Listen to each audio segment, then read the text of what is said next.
Bonsoir à tous. Bonsoir à tous. Nous sommes réunis ce soir pour la paracha Vayakel Pekudei. Et le cours est dédié à la mémoire de Ilan Ben Juliette. Refouach Lema pour Ilan. Refouach Lema, pardon. Refouach Lema de Ilan Ben Juliette, ainsi que tous ceux qui ont besoin d'une refouach Lema, tous ceux qui ont besoin d'une longue vie, une bonne santé. Et qu'on puisse toujours partager que des bonnes nouvelles. Paracha de cette semaine, c'est une paracha très riche, une paracha intéressante. C'est pas seulement une paracha, cette semaine on en a deux. Cette semaine on sort en vérité deux Sefer Torah, puisqu'on sort le Sefer Torah pour lire la fin du Chumash Shemot, qui est l'Exode, puisqu'on finit avec les deux dernières parachiotes qui viennent et qui nous parlent de la construction du temple, comme on a parlé déjà depuis quelques semaines. Et c'est aussi la paracha qu'on va lire à Chodesh, puisque cette semaine, nous bénissons le mois de Nissan. Le mois de Nissan, qui est le mois, bien sûr, de la fête de Pessah, comme on leur attend de parler, si Dieu veut, les semaines prochaines. Mais ce soir, on va s'arrêter d'abord sur cette paracha qui, apparemment, peut paraître comme si elle était en trop, du fait qu'on sait très bien comment la Torah, elle fait énormément attention à ne pas dire les choses doublement ou triplement. Et là, on voit que pendant deux parachiotes entières, la Torah, elle cherche à répéter encore une fois tout ce qu'on a vu déjà dans les semaines précédentes. Ça veut dire comment le temple a été construit basé sur les ordres que Dieu a donnés à Moshe. En deux mots, pendant 2 semaines, on a vu comment il fallait construire. Et maintenant, on est en train de voir comment tout a été mis en application. Tout a été fait exactement de la manière comment Dieu l'a demandé à Moshe de transmettre au peuple juif. Et c'est ce qu'on va voir ce soir.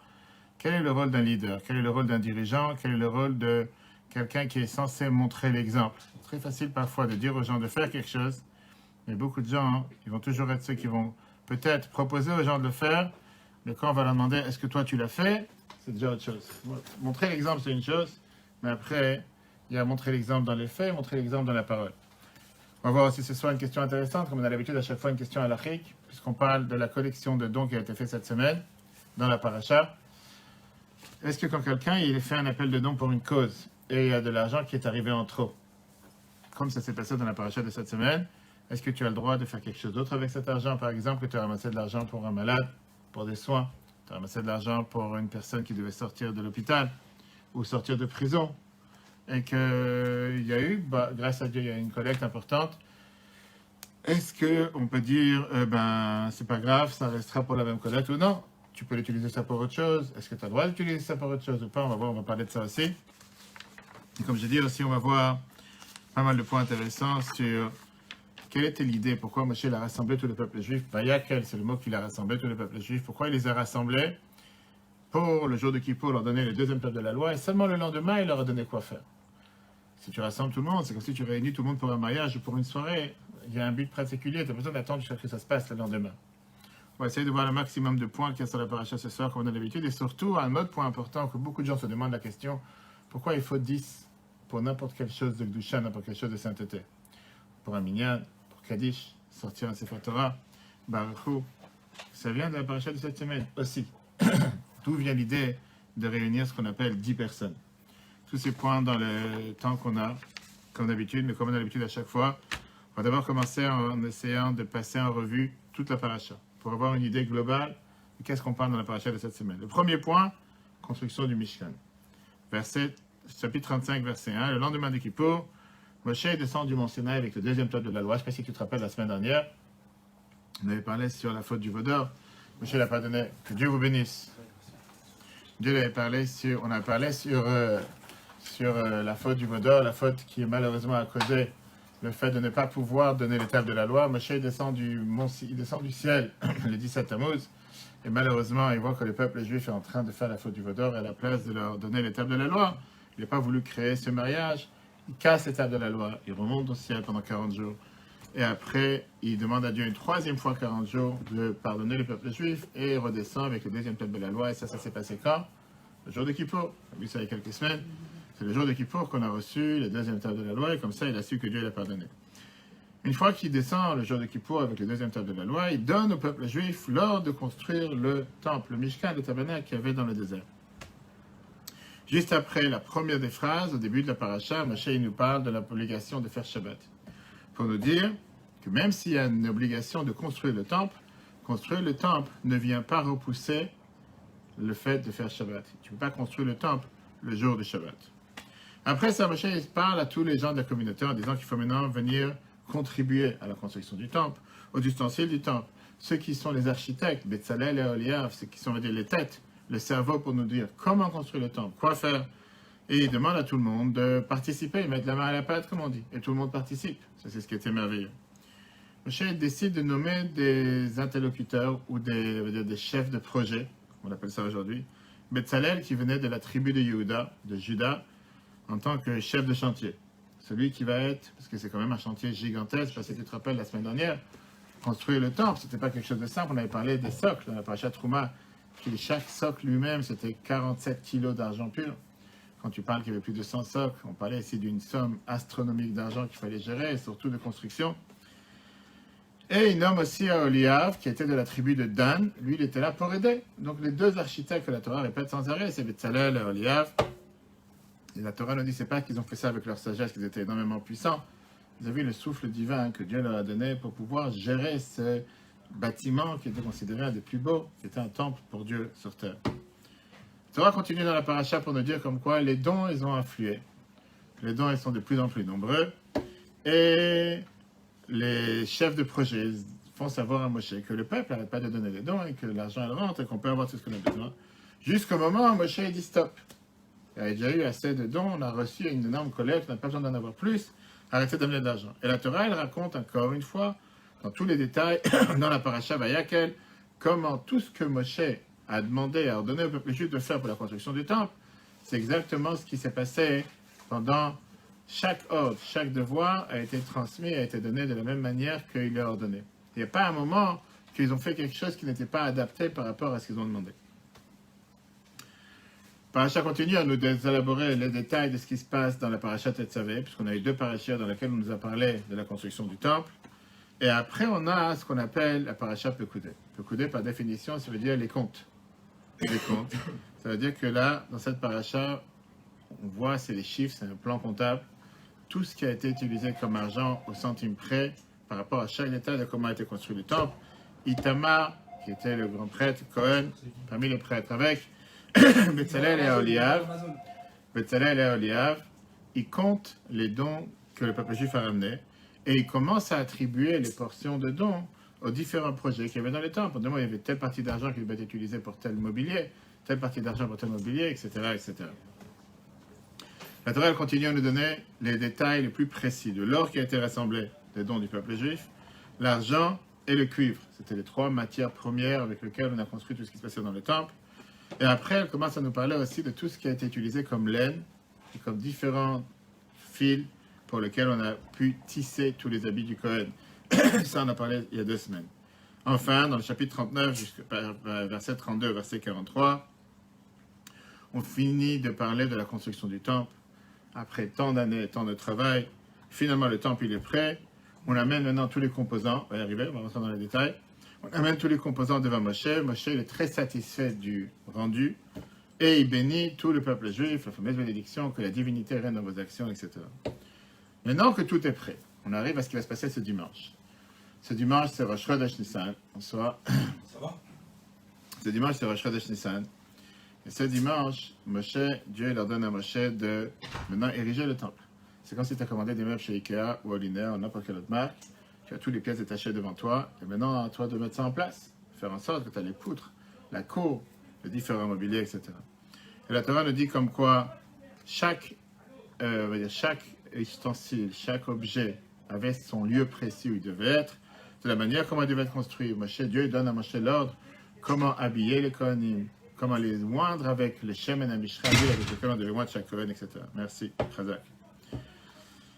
Finalement, arrive le grand jour, Rosh Chodesh Nissan, qui se passe ce dimanche. Réponse à ta question, 1 an, presque 1 an, jour pour jour, parce qu'on est sorti d'Égypte, si tu te rappelles, en 2448, le 15 Nissan. Là, on est Rosh Chodesh Nissan, c'est 1 an moins 15 jours, en 2449, où Moshe met le temple en place et il le met devant tous les peuples juifs, adapté, etc. Alors, la vérité, c'est que ça n'a pas pris 1 an, puisque si tu te rappelles, la faute du veau d'or, on a dit c'était quand Moshe est descendu pour donner l'état de la loi, c'était le 17 Tammuz, donc c'était moins. Mais en tout cas, environ un an depuis qu'on est sorti d'Égypte. Finalement, moins d'un an, 15 jours plus tard, 15 jours en moins, le temple il est érigé. Une fois que le temple a été mis en place, on voit la fameuse bénédiction que Dieu a dit au départ dans la paracha Trouma, Veshachanti betocham, je vais régner parmi vous.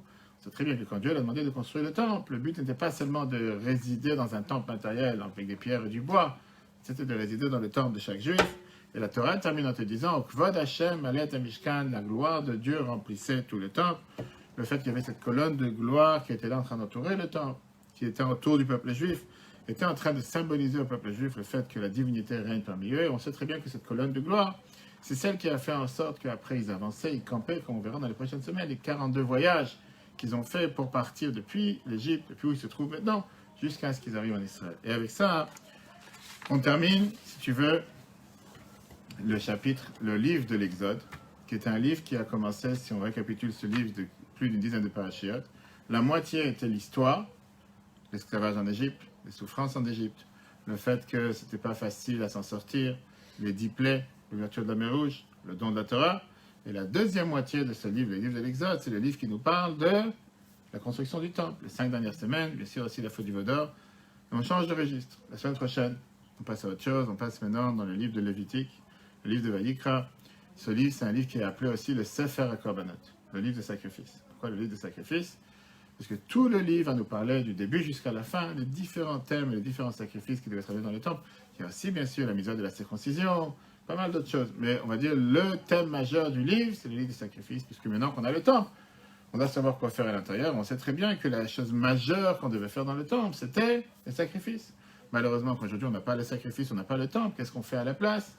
On a l'habitude de prier. C'est que la prière remplace le sacrifice. Ça, c'est le résumé de toute la paracha. Rentrons maintenant dans les détails. Tu as des questions? N'hésite pas. Premier verset qu'on a vu tout à l'heure, c'était quoi? Vayakel Moshe a rassemblé tous les peuples juifs et il leur a dit les fameuses choses qu'il fallait faire en disant, il descend maintenant sur le mont Sinaï avec le deuxième table de la loi. Le lendemain seulement, il leur donne le devoir de faire Shabbat. Si tu te rappelles, on a posé la question. Si tu réunis tout le monde ce soir. Alors, si tu veux, c'est pas vraiment la première chose, parce que rappelle-toi qu'il y a déjà 3 semaines, on a eu l'histoire des 10 commandements, dans laquelle on a eu les 10 commandements. Mais là, oui, une fois qu'il les rassemble tous, avec le temple qui est déjà construit, encore une fois, il leur rappelle le devoir de faire Shabbat. Mais non, c'est comme ça que Rashi t'explique les mots Vayakel Moshe. Moshe, il a rassemblé tous les peuples juifs. Mais cette question, c'est quelque chose qui dérange. D'abord, d'où Rashi sait que ça, c'était le lendemain de Kippour? Pourquoi il n'a pas fait ça le jour de Kippour? Il descend avec les tables de la loi. Maintenant, le peuple juif est pardonné. Fais savoir ce que tu as à dire. C'est quoi le but de dire, venez, on se réunit ce soir, et demain, je vous fais savoir ce que j'ai à vous dire. Si on se réunit ce soir, l'idée c'est qu'on se réunit ce soir pour parler ce soir, pas pour me dire que demain on fait encore une réunion, et que demain on fait encore autre chose. Il y a quelque chose qui n'est pas clair. Deuxièmement, pourquoi Moshe il repousse d'un jour entier le devoir de leur dire de ne pas faire la construction du temple le jour du Shabbat?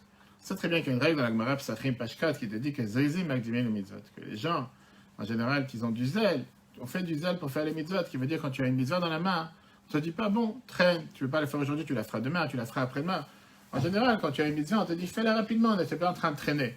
Pourquoi la Moshe il attend? Tu peux dire d'abord, il leur dit j'ai quelque chose à vous dire, je ne vais pas vous le dire ce soir, je vais vous le dire demain. Si c'est quelque chose de tellement important, fais-le savoir maintenant. Que chacun il essaie de faire la mitzvah rapide, on ne peut pas traîner. Je ne sais pas si tu sais qu'il y a un fameux débat, alors on va voir, on va tout de suite voir. Il y a un fameux débat sur le Brit Mila par exemple. Quand est-ce qu'il faut faire la Brit Mila? Est-ce qu'on le fait le matin, l'après-midi, ou avant la tombée d'agneau? On n'a pas le droit de faire la Brit Mila la nuit. On va voir tout de suite, parce que la Brit Mila, la Torah te dit dans la paracha justement Shmini, dans Tazria, Bayom Shmini, le 8e jour. Bien la Torah elle te dit, le fait que c'est le 8e jour, c'est pas la nuit. Mais est-ce que je dois le faire le matin, ou je dois le faire l'après-midi ou le soir? C'est un débat. Tu as des avis qui te disent que Zrizim Magdimim le mitzvot, que quand tu as une mitzvah, une opportunité de faire une mitzvah, tu dois te précipiter pour le faire rapidement, tu ne vas pas traîner. Tefilin, c'est la même chose. Oui, mais la mitzvah, c'est de le faire le matin avec la prière de Shacharit. Exactement, pour quelqu'un qui ne l'a pas fait. Par contre, pour la Brit Mila, tu as un autre avis qui te dit Berov Am Adrat Maler, qui veut dire plus tu as beaucoup de monde, plus tu as plus de monde, plus l'embellie de la mitzvah est plus belle. Et donc, c'est vrai que peut-être quelqu'un dirait moi je préfère le faire le matin à 7h. Sauf que quelqu'un d'autre va te dire si tu fais un minyan le matin à 7h, pas forcément tout le monde sera là, des gens qui vont au travail. Alors que si je le fais entre midi et 2, voire le soir avant la tombée de la nuit à 19h, 19h30 en été, j'aurai beaucoup plus de monde. Donc c'est un débat, il y a une lettre du Rabbi, plusieurs lettres. Oui, on n'invite pas parce que c'est par rapport à honorer les Hanavi. Donc c'est le débat que tu as entre les deux. Il y a, comment on dit, certains vont faire comme ça, certains vont faire comme ça. Revenons à notre sujet d'aujourd'hui. Rashi vient et te dit, le fait que la Torah te dit Vayak, elle s'est réunie, c'est que Moshe il a fait quelque chose de spécial. Moshe descend maintenant du Mont Sinaï, le jour de Kippour, le peuple juif se rassemble autour de lui. Et c'était le lendemain de Kippour qu'il décide de réunir tout le monde. Et aujourd'hui, je suis venu pour un but. Je suis venu pour vous donner les deuxièmes tables de la loi. Ça, c'est le sujet pourquoi je suis venu aujourd'hui. J'allais dire, on ne va pas commencer à faire 20 choses aujourd'hui. Ça, c'est le but. Demain, j'attends encore une journée. Calmez-vous, devenez tranquille. Maintenant, vous avez les tables de la loi. Réjouissez-vous du fait que Dieu l'a pardonné.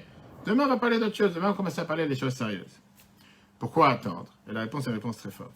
Quand Moshe est venu avec le deuxième table de la loi, le peuple juif était énormément joyeux. Ils sont réjouis que Dieu l'a pardonné de leurs fautes, qu'ils ont reçu les tables de la loi. Tout va bien, ils sont très heureux.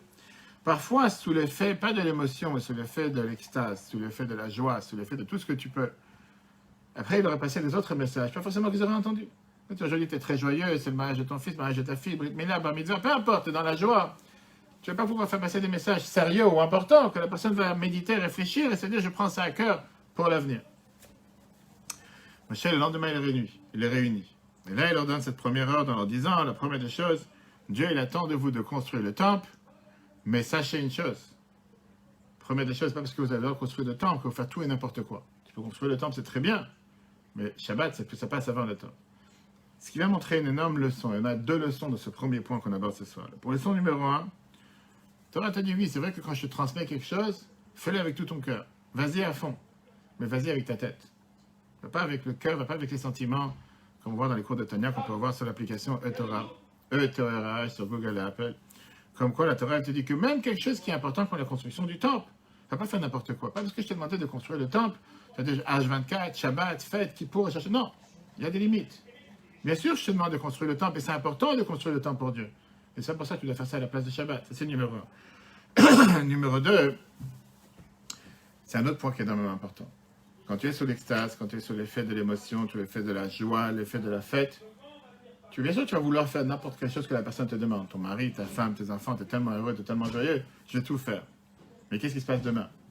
Qu'est-ce qui se passe après-demain? Est-ce que demain et après-demain, tu continues de la même manière? Ou bien le fait que tu étais tellement joyeux pour ça, tu as été très heureux, mais une fois que les choses se sont calmées, là, tout d'un coup, tu n'es pas si excité de faire ce que ta femme te demande, tu n'es pas si excité de faire ce que ton mari te demande, tes enfants, ils disent, ouais, ça. Hier, on était joyeux pour ça, je l'ai fait aujourd'hui. Dieu te dit la même chose. La leçon qu'on apprend ici, la première chose, c'est quoi? Tu as reçu les 10 commandements, tu es très content. Bien sûr que n'importe quelle chose que Dieu te demande de dire, je fonce, je le fais. La question, elle est, qu'est-ce qui se passe après-demain? Qu'est-ce qui se passe après-demain? Est-ce que quand l'émotion est redescendue, est-ce que quand l'extase est descendue, est-ce que là aussi tu continues à faire ce que Dieu te demande? Ou bien là, tout d'un coup, tu deviens, quand c'est bon, pas si grave que ça peut passer à côté. Voilà les deux premières leçons qu'on apprend du fait que pourquoi il a réuni le peuple juif pour leur donner le deuxième temple de la loi le jour de Kippour. Il a attendu le lendemain pour leur donner la leçon de ne pas mélanger la construction du temple avec Shabbat. Jusqu'à là clair? Passons au deuxième point. Si les amis ont des questions, n'hésitez pas. Le deuxième point, c'était quoi? C'était, on a vu tout à l'heure, la force du minyan, la force d'un tzibour. Dans la paracha, on voit comment Moshe rassemble tous les peuples juifs, et en réunissant tous les peuples juifs, il leur demande de contribuer à la construction du temple. Tout le monde est très content et donne de manière très rapide tous les dons qu'il fallait pour la construction du temple. Quel était le but de la construction du temple? C'était pour faire descendre la divinité sur terre.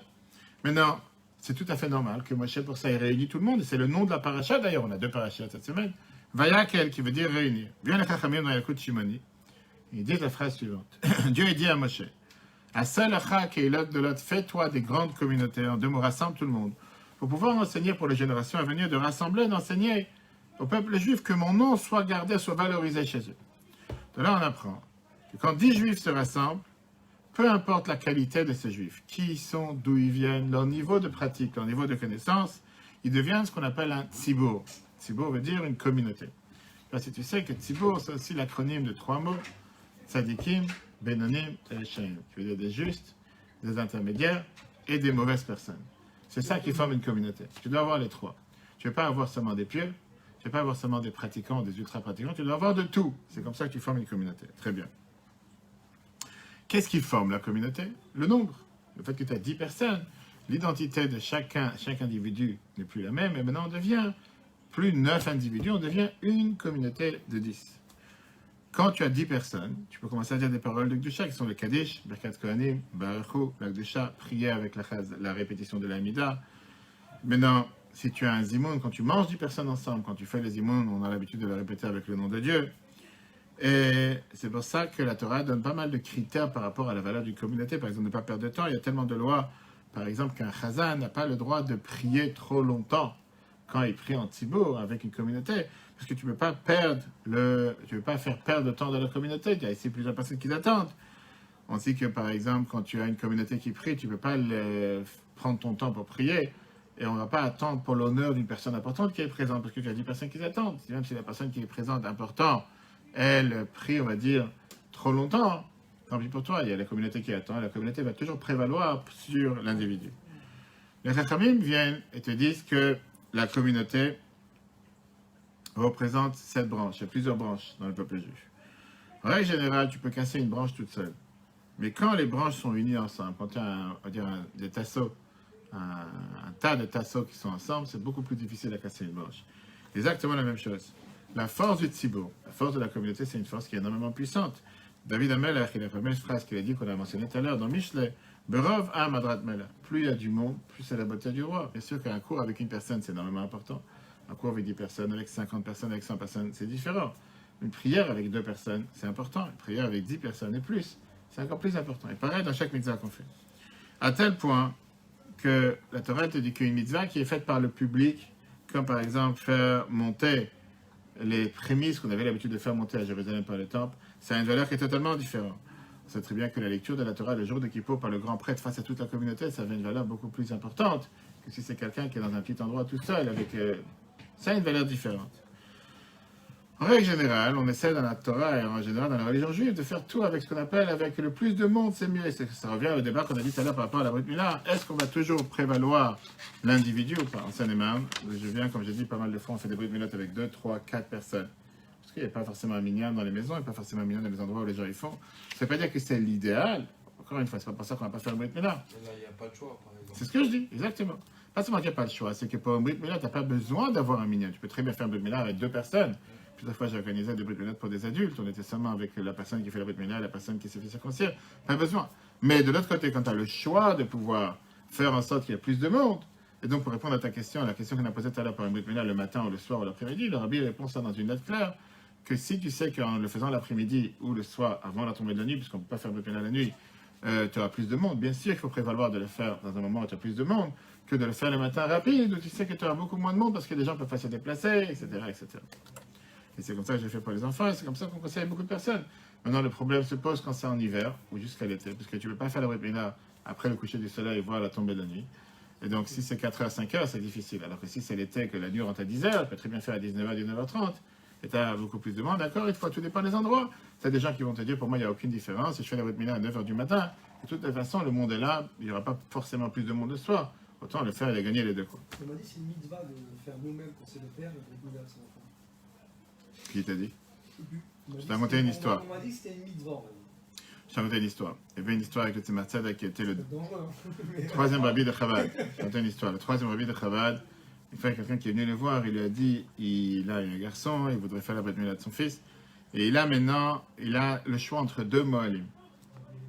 Un Moël qui est ancien, qui est âgé, qui connaît toutes les kavanot, on va dire les bonnes intentions qu'il y a dans les livres de la Kabbale, dans les Zohar, bref, il peut avoir toutes les plus grandes pensées. Et un deuxième qui est beaucoup plus jeune, qui va dire qu'il ne connaît pas forcément toutes ces grandes pensées, mais que dans l'acte, dans l'action même, il sait quoi faire. Donc il a dit, qu'est-ce qu'on fait? Est-ce que j'ai choisi celui qui a beaucoup plus de kavanot, cette barbe blanche, le grand érudit ou quoi que ce soit, ou bien je choisis la personne qui est dans l'action et sait quoi faire? Imagine-toi le premier, peut-être qu'il a beaucoup de bonnes pensées, mais malheureusement, des fois il a les mains qui tremblent, c'est pas forcément... Non, il a demandé qu'est-ce que je prends? Je prends l'un ou je prends l'autre? Il lui a répondu que dans la Brit Mila, il a dit que dans la Brit Mila, le plus important, c'est l'acte. Parce que si Dieu nous en préserve, si tu rates sur un poulet, ok, le pauvre poulet, tu l'as raté, c'est pas la fin du monde. Mais si tu rates sur un enfant, c'est pas la même chose. Voilà la réponse à ta question. Continuons avec le troisième point. Et ça, c'était le point qu'on a dit tout à l'heure. quand on a vu que la première fois dans l'histoire, cette collecte de dons, elle a énormément bien marché, et ça a fait qu'il y avait de l'argent en trop, à tel point que Moshe il est venu et il a dit, mais non, à partir de maintenant, plus besoin d'aller chercher de l'argent, puisqu'on en a eu assez. Comme ça, la Torah te raconte une question, et c'est un débat halachique intéressant, que parfois on peut le rencontrer plein de fois aujourd'hui. Qu'est-ce que tu fais quand tu fais un appel de dons pour une organisation de tzedaka, et que la somme que tu as ramassée, elle a dépassé l'idée pour laquelle tu avais besoin. Un exemple, tu vas faire une collecte d'argent pour un Sefer Torah, tu vas faire une collecte d'argent pour libérer quelqu'un de prison ou quoi que ce soit, pour payer le loyer d'une personne, pour acheter à manger pour une personne ou une famille ou pour une école ou quoi que ce soit. Et tu pensais ramasser une certaine somme, c'est ce qu'ils avaient besoin. Et après, tu vois que tu as eu la chance de pouvoir ramasser beaucoup plus. Qu'est-ce que tu fais avec le surplus? Soit je quelqu'un d'autre. Alors justement, mais la question, elle est, est-ce que ça ne peut pas tromper une personne? Parce que quand tu as ramassé, c'est parti voir une personne, tu as dit, je ramasse pour tel sujet, pour tel projet, pour telle idée. Alors, est-ce que c'était... Très bien, mais est-ce que quand la personne t'a donné cet argent, elle, dans sa tête, c'était pour aider telle famille ou pour aider telle personne, tel malade? Maintenant que ce malade n'en a plus besoin, en 2 mots, si tu m'aurais dit au départ que c'était pas pour ce malade, pas forcément que je t'aurais donné. Les jeunes, pas forcément parce qu'ils connaissent. On va y arriver. Oui, mais encore une fois, quand tu ramasses pour un sujet précis. C'est ce qui s'est passé ici. Ils ont ramassé pour le temps, pour le temple. Et le temps, exactement. Tu as ramassé pour une école, il fallait un budget de 500 000 et tu as ramassé 800 000. Ça servira peut-être pour les frais pour l'avenir. Très bien, je suis d'accord une fois. C'est pas ce que ça va servir. C'est ce que toi, tu as vendu à la personne quand tu l'as demandé de contribuer. D'accord, ça c'est très bien. Et donc, c'est un débat dans la halakha. Il y a des décisionnaires qui te disent qu'ils peuvent très bien, ceux qui ont ramassé ces fonds, de pouvoir l'utiliser pour une autre cause qui est propre à leurs yeux. Ou bien on va dire non, que puisque quand tu as ramassé ces fonds, c'était pour un but précis, et donc tu dois donner tout cet argent que tu as ramassé pour ce but. Ah, il y en a en plus, qu'est-ce que je te dis? Mais tu ne veux pas l'utiliser pour une autre cause, d'après la halakha. La halakha vient te dire que tu peux très bien utiliser l'argent pour une autre cause, mais avec un grand mais. C'est quoi le grand mais?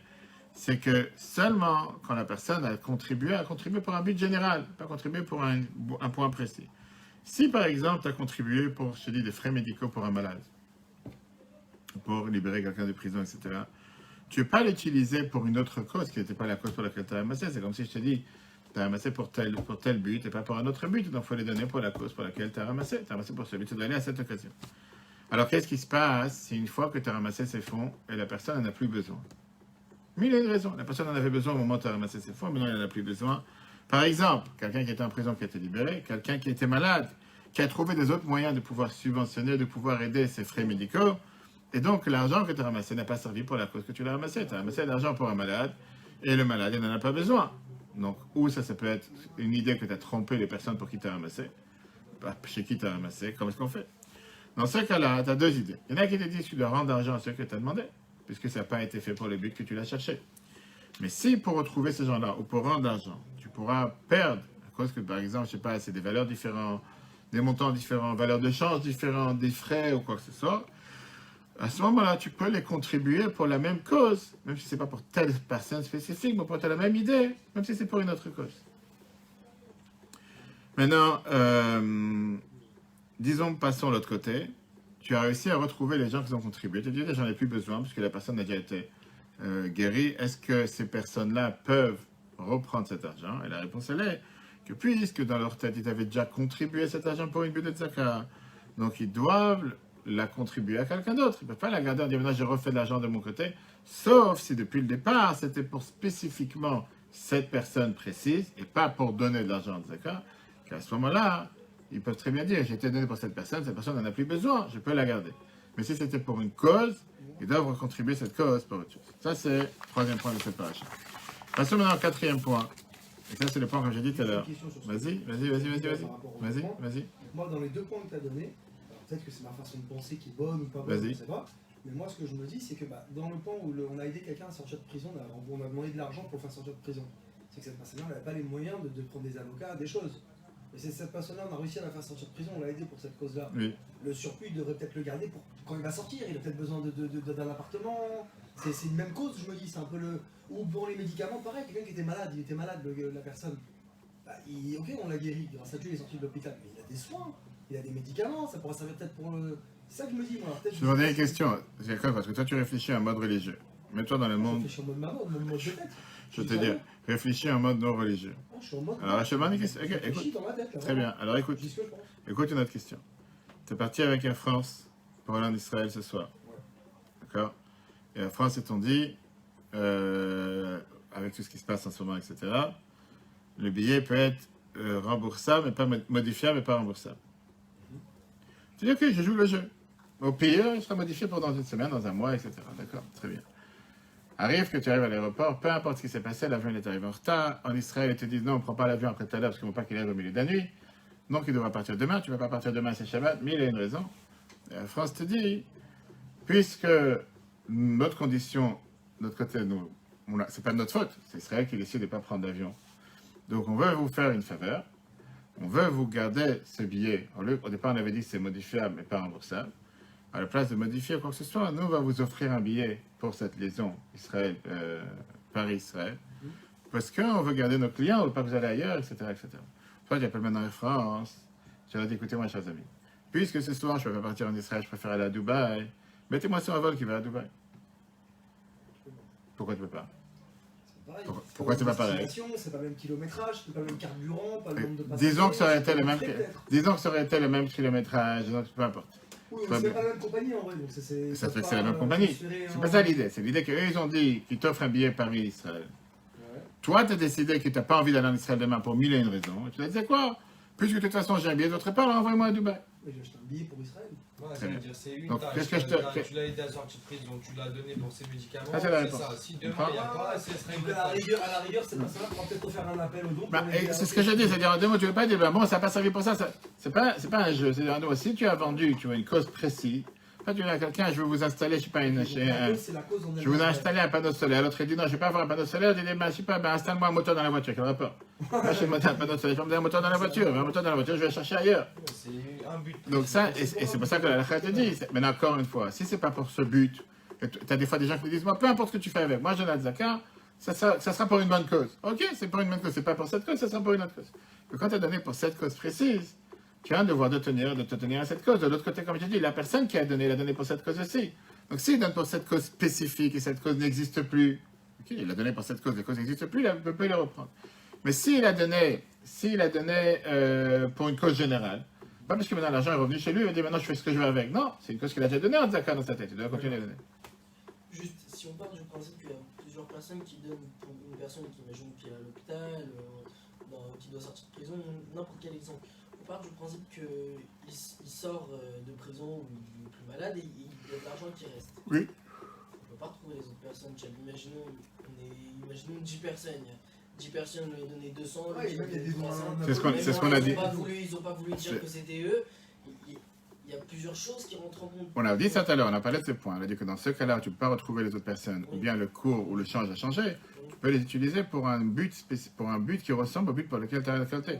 Il n'y a pas de souci. La même personne qui a le même problème que toi, c'est ça? Ou une autre personne qui a le même sujet. Exactement, parce que tu n'as pas pensé que tu vas aider David Cohen. Tu as pensé que tu vas aider une personne qui est dans cette situation. Donc, tu pourras trouver une organisation ou quelqu'un d'autre qui se trouvera. C'était juste les frais en plus. Non, c'est exactement la même chose. Ok, en règle générale, en Israël, si tu parles des Israéliens, ceux qui nous écoutent en live aussi, ceux qui vont voir le cours en replay sur Torah et TORAH, les Israéliens n'aiment pas faire la queue. Les vaccins. Exactement, d'accord.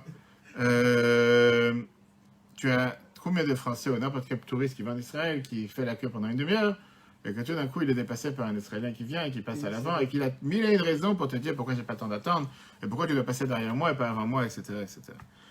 Pareil, le peuple juif a cette définition qu'on veut toujours être les premiers. La Torah donne une importance au premier. C'est la Torah qui donne cette importance. Ça, c'est très bien que la Torah, elle vient et elle te dit que le premier-né, c'est quelqu'un qui a une catégorie de sainteté différente. C'est la raison pour laquelle on a l'habitude de faire ce qu'on appelle le Pidyon Abel, le rachat du premier-né. Shabbat, on va lire la paracha Vayakel Pekudei. On lit sur la paracha Achodesh. C'est quoi la paracha Achodesh? On la lit tous les ans avant Rosh Chodesh Nissan. C'est le premier ordre que Moshe a donné au peuple juif dans la paracha de Vo. On a vu ça il y a quelques semaines. De se faire un calendrier. On avait plus le calendrier lunaire, le calendrier solaire. De se faire un calendrier. Alors, on voit comment la Torah te donne l'importance au premier mois. Parce qu'on sait très bien que le premier mois du calendrier, c'était le mois de Nissan, pas le mois de Tishri. Très bien. Parachat te parle sur la construction du temple. Rappelons-nous les faits, tu vas voir ici un détail intéressant sur lequel on s'arrête. Moshe descend du Mont Sinaï le jour de Kippour. Le lendemain, il les rassemble et leur dit qu'il faut maintenant construire le temple en faisant attention de ne pas construire le temple Shabbat. Tout celui qui veut, il peut très bien contribuer pour le temple. Et on voit que tout le monde se précipite pour donner de l'argent au temple. Le monde, c'est qui? C'est le peuple. Et en 2 jours, on a ramassé tout ce qu'on avait besoin en matériaux, cuivre, argent, or, comme le Midrash nous dit, le peuple juif était tellement joyeux, tellement heureux qu'ils se sont précipités pour tout faire pour aller amener l'argent rapidement. Qui étaient les derniers? Les derniers, c'était les chefs de tribu. Ceux qui auraient dû montrer l'exemple, les gens les plus importants, c'est-à-dire les derniers à se vacciner, c'était les têtes du gouvernement. Les derniers à montrer comme quoi ils auraient dû être à la tête, ils sont venus en dernier. Ils sont venus pour contribuer. Et ils se sont demandé en disant, qu'est-ce qui reste pour compléter, pour faire les finitions? Mais là, ils ont découvert que monsieur t'arrive en retard. On n'a plus besoin de toi. Il se débrouiller sans toi. C'était pas planifié comme ça, mais c'est ce qui s'est passé concrètement. Le peuple juif avait déjà contribué tout ce qu'il fallait. En deux mots, tu viens contribuer quoi? Tu veux amener les chaises, on les a. Tu veux les tables, on les a. Je sais pas, tu veux le coca, il n'y a rien besoin. La prochaine fois, si tu veux vraiment faire quelque chose, réveille-toi. Attends pas que tout le monde fasse. Et après, tu vas dire que tu veux faire quelque chose. Dieu, il a essayé de, on va dire, de sauver leur honneur. C'est quand même les dirigeants des tribus des peuples juifs. Et Dieu leur a montré qu'il y avait encore un détail qui n'avait pas été contribué, que le peuple juif n'a pas encore contribué. C'était les pierres sur le pectorat du Cohen. Le pectorat du Cohen qui était avec les 12 pierres précieuses. Ces pierres étaient très, très, très rares. On ne les trouvait pas facilement. Et ils n'étaient pas encore contribués. Ces pierres, c'est ce que les chefs des tribus ont contribué pour la construction du temple. Rabbi demande la question suivante.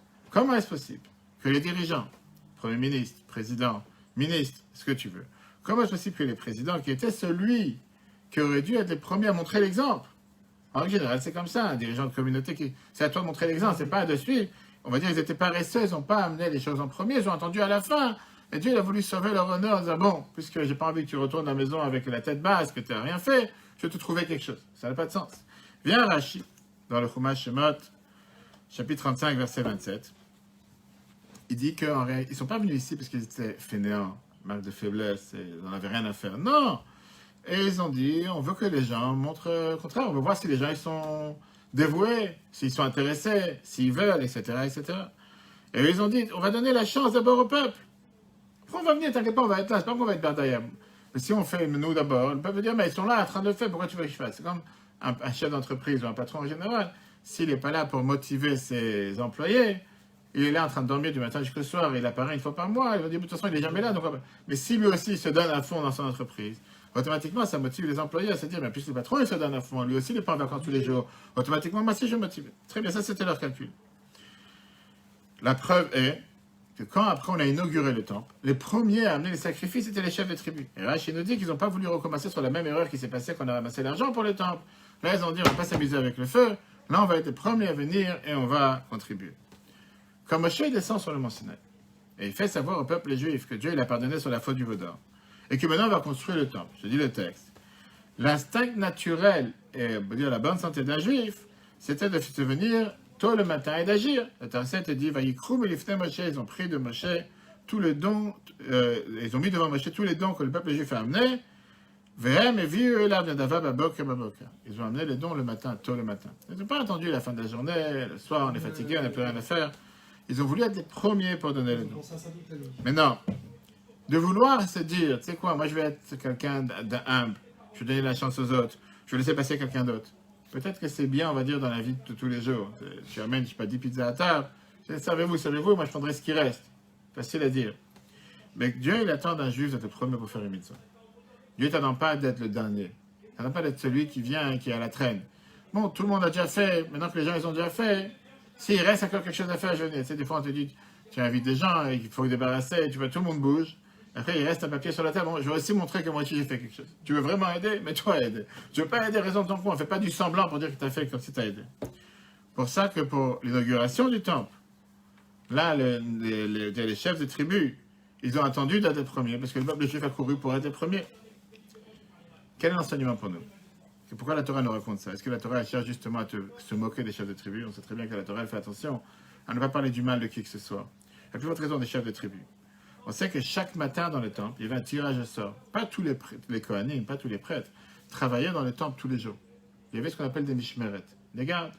Comme tu as la garde dans l'Élysée, la garde présidentielle, comme tu as les gardes dans la police, comme tu as les gardes dans les urgences. Il n'y a pas ici un docteur qui travaille H24, 7 jours sur 7, sans stop. Ça a des gardes, chaque 8 heures, chaque 5 heures, etc. Il y avait parmi les tirages au sort des travaux des Kohanim dans le temple, il y avait aussi de vider les cendres qu'il y avait sur l'autel des sacrifices d'hier. Ça aussi, c'est un travail important. Tout le monde voulait faire ce travail qui n'avait pas l'air si esthétique que ça. C'est pas la chose la plus belle à faire. Prendre une pelle, enlever les cendres, parfois se salir. Mais pour montrer que je ne choisis pas mon travail qui m'intéresse. Je voulais être le premier. Commence une nouvelle journée, j'ai envie d'être le premier qui sert dans le temple en temps normal. Rabbi te dit qu'un nasi, un chef de tribu, c'est aussi l'acronyme du mot Nitzutzo Shel Yaakov Avinu, l'étincelle de Yaakov, qui veut dire chacun d'entre nous ressemble à un chef de tribu. On a tous cette étincelle à l'intérieur de nous. On a tous le devoir de se poser la question. Quand il y a une mitzvah qui vient devant toi, quand il y a une opportunité importante qui vient devant toi, est-ce que tu es quelqu'un qui va te dire laissons les autres passer d'abord. Et après, si j'ai encore des forces, si j'ai encore l'envie ou quoi, si je veux bouger, ou bien tu vas être le premier à montrer, non, il y a quelque chose à faire, j'agis, je bouge, et après on discute. Ça, c'était le 4e enseignement qu'on a appris de la paracha de cette semaine. Passons à la prochain paragraphe, qui est, comme je l'ai dit tout à l'heure, cette semaine, on lit pas seulement la paracha Vayakel Pekudei, on lit aussi la paracha Achodesh. Enfin, la paracha Achodesh, c'est la paracha qui vient et qui nous parle de tout ce qui est les lois, comment faire un calendrier juif, et bien sûr, les lois de Pessah, etc. On sait très bien que la Haftara, qui est la partie qu'on lit après la paracha en général, elle vient et elle nous parle du même sujet qu'on parle dans la paracha. Comme dans la paracha de cette semaine, on te parle en général de quoi? De la construction du temple. C'est pour ça que dans la Haftara, on te parle de la construction du 3e temple. Mais non, ça s'est passé, on a été là le temple, Rosh Chodesh Nissan. Après, on avait les 7 jours dans lesquels on a inauguré le temple. La prophétie a été dite au prophète Yecheskel en partie de la vision que Dieu lui a montrée, comment va être construit le 3e temple. Dieu il a dit la chose suivante. Le 1er Nissan, tu devras prendre en sacrifice un khatat, comme on l'a parlé la semaine prochaine, je parle de sacrifice, qui était un sacrifice sans défaut. On ne peut pas amener un sacrifice avec des défauts. Et avec lui, tu vas purifier le temple. Le Kohen, le prêtre, avait le devoir d'amener le sacrifice. Il devait faire ça pendant le 7e jour de l'inauguration, le 7 Nissan. Et ça allait pardonner sur les gens qui avaient fait une erreur de pouvoir rentrer dans les endroits où on n'avait pas le droit de rentrer dans les temples. Et comme ça, le sacrifice, le temple était prêt. Le 14 Nissan, qui est la veille de Pessah, on avait le devoir d'amener le sacrifice de l'agneau pascal. Le soir de Pessah, le soir du 14 Nissan au soir, commençait la fête de Pessah, on mangeait les matzot, et on commençait à compter les 7 semaines avec lesquelles on a ce qu'on appelle les comptes du Homer. Bonsoir, bonsoir. L'alcool, faut l'arrêter. Hein. Et donc, chaque jour de Pessah, on avait l'habitude, chaque jour de la fête de Pessah, le chef du tribu avait l'habitude d'amener 7 taureaux, 7 béliers, pour inaugurer le temple, avec de l'huile, avec différents sacrifices. Et c'est la même chose qu'on avait l'habitude aussi de faire à la première fête de Sukkot. On avait le sacrifice qui était le sacrifice de Shabbat. Parce que tu sais que chaque fête particulière, on a l'habitude de rajouter ce qu'on appelle un moussaf. C'est quoi un moussaf? Puisqu'on a la prière de tous les jours, un moussaf, c'est le rajout de la prière, une prière en plus, qui est en réalité le sacrifice qu'on amène ce jour-là, différent des autres jours. Shabbat, tu as un moussaf qui correspond au sacrifice qu'on met dans le temple le jour de Shabbat. Jour de fête, tu as un sacrifice particulier qu'on amène ce jour-là. Et ainsi, tu as le jour de Yom Tov, le jour de Rosh Hashanah. Quand tu lis la prière en français, tu vois que chacun de ces sacrifices, c'est des sacrifices qui sont... Les prières sont à la place pour remplacer les sacrifices qui étaient amenés ce jour-là dans le temple.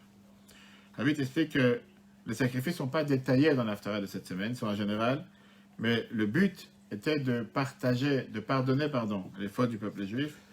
Et aujourd'hui, qu'on n'a plus la chance d'amener des réels sacrifices, on a la prière qui vient remplacer les sacrifices. C'est ce qu'on dit tous les matins dans la prière, que le défaut, pas le défaut, le fait qu'on a perdu le temple, c'est peut-être un avantage pour nous. C'est qu'à l'époque, c'était pas facile d'amener un sacrifice. Prenons un cas concret. Tu as un troupeau où tu as, 10 vaches, 20 vaches, 100 vaches. Combien déjà tu vas avoir des gens qui ont des troupeaux avec 100 vaches? C'est une fortune, c'est quelque chose, c'est un entretien. Et tu dois amener un sacrifice, tu dois amener une vache au temple. Tu viens de Eilat. D'abord, il faut venir dans un endroit qui fait des centaines de kilomètres. Et pas les voitures et les avions qu'on a aujourd'hui. Tu vas monter un avion. C'est pas la première pour une vache. Tu n'as jamais vu une vache dans un avion. Tu peux en voir dans les trains, tu peux en voir dans les bus peut-être.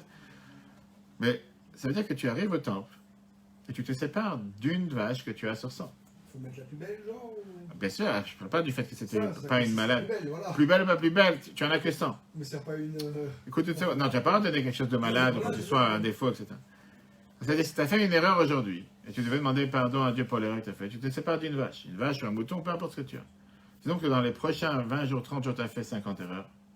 Si à chaque fois, c'est faire le voyage de Eilat à Jérusalem, quand tu es à Eilat, tu peux aller à Tzfat, tu peux aller où tu veux. D'accord? Aller à Jérusalem, demander pardon, mais Qu'est-ce qui te reste après? Il ne reste plus rien. Quand tu réfléchis dans l'idée, c'était pas contraignant, c'était fatigant plus qu'autre chose. Alors quand beaucoup de décisionnaires te disent, tu n'as qu'à pas fauter, tu ne vas pas amener un sacrifice. Tu as fait une bêtise, qu'est-ce que tu veux que je dise? Tout à l'heure, quelqu'un m'a appelé, il m'a dit, j'ai fait une grosse bêtise, j'ai donné 2 claques à une femme, il a pris de la garde à vue, et là il attend peut-être un bracelet électronique, bref, toute une fait, je reconnais, j'aurais pas dû donner 2 claques à cette femme. Qu'est-ce que tu veux? C'est maintenant que tu reconnais, c'est très bien. Et la prochaine fois, il faut réfléchir avant que tu t'énerves. On peut comprendre que quelqu'un peut faire une erreur. Dans le temps, quand il n'y avait pas de moyen de réparation, tu as fait une erreur, tu donnes des sacrifices, tu as bien ça, que tu n'es pas pardonné. L'avantage, si on peut dire, malheureusement, qu'on n'a pas le temps aujourd'hui depuis près de 2000 ans, c'est qu'aujourd'hui, tu pries 3 fois par jour. Et tu demandes, on n'a pas le temps aujourd'hui. Aujourd'hui, tu as des temples dans les coins de rue, mais ce n'est pas les temples du Beth Amikdash, ce n'est pas les temples, d'accord? Et aujourd'hui, tu demandes à Dieu pardon dans la prière du matin. Arrive la prière d'après-midi, tu demandes encore une fois pardon. Arrive la prière du soir, tu demandes encore une fois pardon. Et comme ça, tu fais pardonner les erreurs que tu as pu faire dans la journée. Alors, je n'ai pas dit qu'on est en train de danser de joie du fait qu'on n'a pas le temps, parce que c'est beaucoup plus facile. Mais sachons apprécier l'avantage qu'on a aujourd'hui qu'il n'y avait pas à l'époque. À l'époque, il n'y avait pas cette facilité. Mais un jour, tu m'as dit que si un jour on fait une bêtise, quelque chose de pas bien, si on s'énerve dans la journée, eh ben ça annule tout. Parce que ça, c'était très grave de s'énerver, un truc comme ça, non?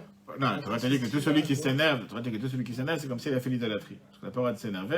Mais ça veut dire que si t'as fait un péché, tu m'avais dit genre que si tu t'es énervé dans la journée, bah c'est ça qui prend le relais. Parce que la colère est mauvaise, mais d'autre côté, on est humain. On est humain. Comme j'ai dit à cette personne qui m'appelait là, je peux un peu comprendre que tu es sur le coup de chaud, etc., que tu as pu faire. De l'autre côté, comme j'ai dit, le dégât, il a été fait, tu ne vas pas forcément réparer. Okay. Alors qu'aujourd'hui, avec la prière, on a la possibilité de réparer. Ça dit l'importance de mettre du temps dans la prière, que ce soit le matin, que ce soit l'après-midi, que ce soit le soir. Revenons avec cette fête qu'on parle dans le paracha de cette semaine, comme j'ai dit, que c'est une paracha qui est très particulière. Pourquoi? Parce qu'on lit en vérité 3 parachiotes à Shabbat. On lit Vayakel Pekudé, et après qu'on vient de voir, on lit la paracha Chodesh, qui nous parle des lois du sacrifice de l'année pascale. Quand tu lis cette paracha, tu commences à penser au printemps. La fête du mois de Nissan, fini l'hiver, commence une nouvelle période, c'est une mauvaise période. D'abord, la terre fait dévoiler toute sa santé, toute sa vie. On commence à voir les arbres qui commencent à fleurir. On a obligé de faire une bénédiction sur les arbres. Où ils étaient totalement endormis pendant tout cet hiver, et la pelouse ne pousse pas. Tu sais que tu as les sociétés de jardinage qui passent au Betraba, d'ailleurs, en été, passent tous les 2 semaines pour de la pelouse, en hiver, il n'y a pas. La pelouse, elle n'a pas bougé, elle ne grandit pas, il n'y a pas que ce soit. La Torah, elle a un lien particulier avec le printemps et la fête de Pessah, parce que la Torah, elle te dit, Shamor et Chodesh Aviv, garde le mois du printemps, et tu feras Pessah pour Dieu. On a parlé longuement dans le calendrier, comme quoi le calendrier hébreu, c'est un calendrier lunaire et solaire à la fois, du fait que pour les mois, ça dépend forcément de la lune, mais les fêtes dépendent du soleil.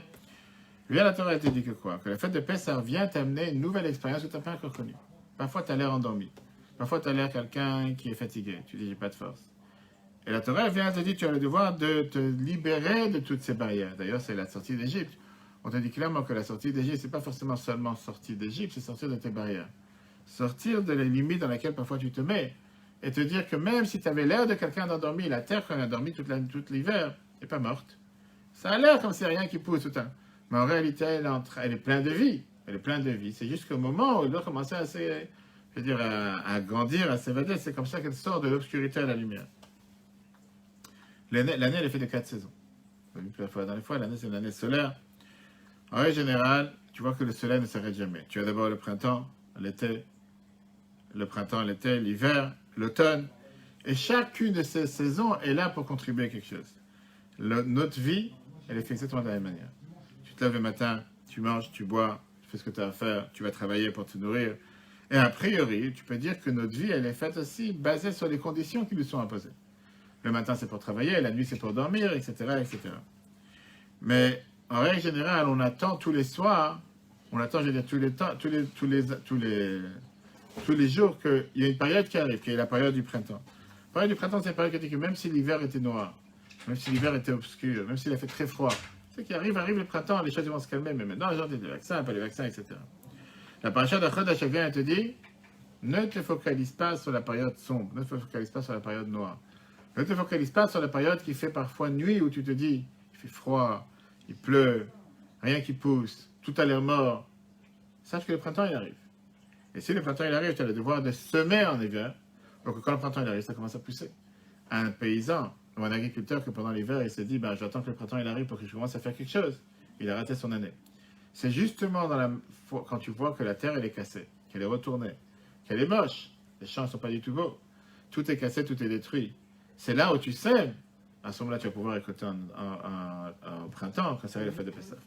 Ça va dire c'est exactement la même chose. Dans la vie de chacun d'entre nous, on a le devoir d'investir jour après jour, mitzvah après mitzvah, heure après heure, même si on ne voit pas les résultats aujourd'hui. Dans un mois, Mais au c'est final, vraiment un mois, dans 2 mois, dans 5 mois, dans 10 ans, peu importe. Et c'est pour ça que la Torah, quand tu parle de l'éducation, elle te dit que c'est important d'éduquer un enfant quand il est petit. Pour que quand il va être plus âgé, l'éducation que tu as investie en lui quand il était jeune, elle ne sera pas partie. Quelqu'un qui dit non, je vais attendre que cet enfant il a 13 ans, 15 ans, 20 ans, et après je vais commencer à éduquer. C'est pas que c'est fini, tu pourras toujours le faire. Mais ça sera beaucoup plus difficile que si c'était facile. Passons au compte, au bilan. Écoute intéressante, quand on a parlé tout à l'heure de ce qui s'est passé cette semaine dans la paracha. On va voir d'abord qui a construit le temple, combien d'argent a été investi dans le temple. C'est quelque chose que, quand tu lis la paracha, alors c'est vrai que chaque verset, c'est des détails intéressants, mais on va voir ça rapide. Les constructeurs, comme on l'a dit tout à l'heure, on avait ici 2 architectes. Tu vois, aujourd'hui, quand tu construis un bâtiment, tu as chef de chantier, chef de projet, tu as le Calisud, Calibat, chacun avec tous ces bureaux, tu as une liste des fois de 20 ou 30 ou 40 bureaux, tu ne comprends rien ce qui est écrit, mais on dit voilà, au moins il y a ces 40 bureaux qui sont là. Dans le temple, tu avais Betzalel qui était l'architecte principal, le professionnel. Oliav qui était, on va dire, l'architecte de tout ce qui était le menuisier, tout ce qui était les travaux avec le bois. Chacun, en général, tu as un architecte qui est là, ou un chef de projet pour tout ce qui est le solide, tout ce qui est le ciment, tout ce qui est la ferraille. Et lui, c'était pour le bois. Les responsables sur le temple, c'était la tribu de Lévi, dirigée par Itamar, qui était le fils d'Aaron. Qui a fait le plan comptable? Moshe. Moshe était le comptable, le commissaire au compte, tout ce que tu veux de ce côté dans le temple. En termes de poids, d'accord, je te dis que tu avais en or 29 kikars d'or, ça faisait 730 shekels d'argent à l'époque. On va voir comment on va contribuer ça, comment on va changer ça pour aujourd'hui. Kessef en argent, tu en avais 100 kikars qui faisaient 1775 shekels. Beaucoup plus, ça peut te donner une idée. Le nord de l'idée, quand on dit un kikar, ça faisait environ 47 kilos d'or pur pour un. Pour calculer ça, quand on était à 29, là on en tient un plus 100. Non, pas les shekels qu'on a aujourd'hui. Aujourd'hui, c'est ce qu'on appelle les shekels Khadash. Aujourd'hui, c'est les shekels Khadash et les nouveaux shekels, etc. Et en cuivre, on avait 70 kikars, soit 2400 shekels de cuivre. Maintenant, tout ça, c'était divisé pour les socles, les poutres, les tentures qu'il y avait dans les temples. Et après ça, tu avais tous les dons que le peuple juif avait donné, on a vu ça il y a quelques semaines, les demi-cycles, ce qui était donné pour les sacrifices, ce qui était donné pour la construction du temple. Qu'est-ce qu'on faisait avec l'argent, avec l'or? L'or, il y avait les différents ustensiles, il y avait les différentes cruches, pelles, on travaillait ça dans les temples. L'argent, c'était tout ce qui était les socles, tout ce qui était les poutres, qui étaient recouverts. Et le cuivre, on avait le misber, l'autel avec lequel qui était en cuivre, les ustensiles qui travaillaient pour le misber, et d'autres éléments. Après ça, on avait des bobines de laine et de coton qui étaient dans le temple, avec lesquelles on faisait les couvertures, puisqu'on avait comme ces grandes couvertures qui couvraient tous les objets qu'on déménageait d'un endroit à un endroit, comme aujourd'hui tu as les couvertures dans les camions de déménagement pour les meubles, c'est exactement la même chose qui recouvrait, et les habits du Cohen. 7 jours, Moshe s'est entraîné pour monter et démonter le temple. C'est comme si je te disais une armoire d'Ikea, 7 jours en train de monter et démonter pour montrer comment il fallait le faire. 12 jours a duré l'inauguration dans laquelle chaque jour, pourquoi 12? Parce qu'il y avait les 12 tribus. Chaque jour, un autre chef de tribu était là pour contribuer pour la construction du temple. 14 ans, le Mishkan se trouvait dans le Gilgal. Pendant ce moment-là, la terre d'Israël avait été conquérie par les 12 tribus, une fois qu'on est rentré du désert. Et après, au final, le Mishkan qu'on est en train de parler dans la paracha, qui est le temple ou le tabernacle, a duré 369 ans. 369 ans jusqu'à ce qu'on ait construit le vrai temple, si on peut dire le temple immobile à Jérusalem. Ces 369 ans, il y avait à Shiloh, il y avait à Nov, Givon, des différents endroits. Et ça, c'était un temple mobile, un temple qu'on construisait, qu'on démontait à chaque fois qu'on avait besoin, ou partir, etc.